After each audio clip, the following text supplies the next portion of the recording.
So, you're writing a character who is a highly intelligent scientist, technocrat, professional, or all-around genius?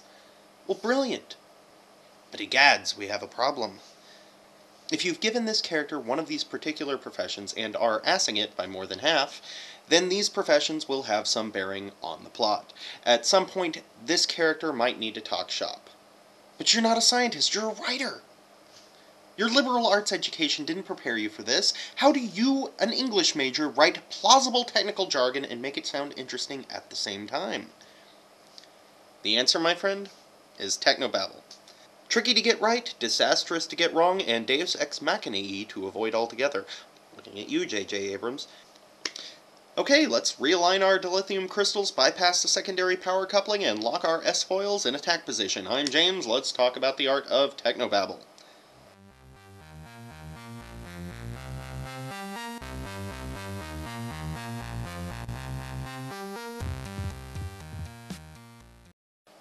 Who needs coffee? I'd kind of like some coffee. I'm going to get some. There are a few things to keep in mind when crafting your Technobabble. 1. Jargon is not merely used to impress co-workers or confuse people, at least not outside of middle management. It conveys specific information. Assertion doesn't just cut the thing with the other thing. 2. Every writer should have one anyway. I mean, what are you doing? What are you doing? You don't have a dictionary? Why wouldn't you have a dictionary? You're a writer, aren't you? Why are you writing a character at all if you don't have a damn... Words have meaning, and they'll have meaning to your characters. A writer should always try to seize opportunities to expand his vocabulary anyway. Number 3.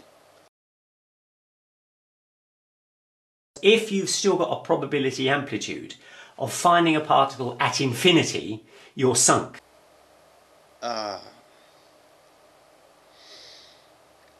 You probably don't need to go into that kind of detail.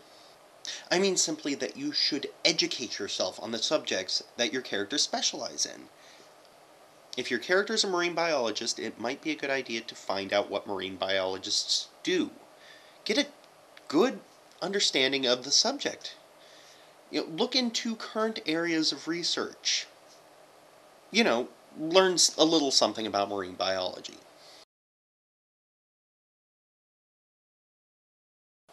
But James, you might be saying, my story doesn't take place in the real world.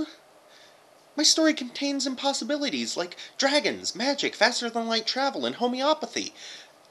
I don't need any of that science mumbo-jumbo.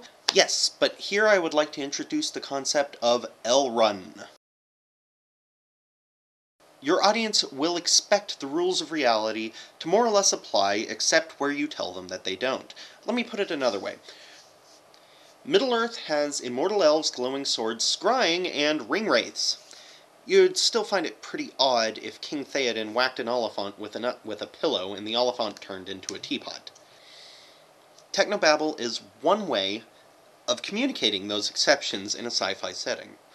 But you have to keep those exceptions internally consistent with one another. You can't have your phlebotinum act as a ultralight building material in one scene, a powerful explosive in another, and a plentiful energy source in a third. Naquita! Number 5.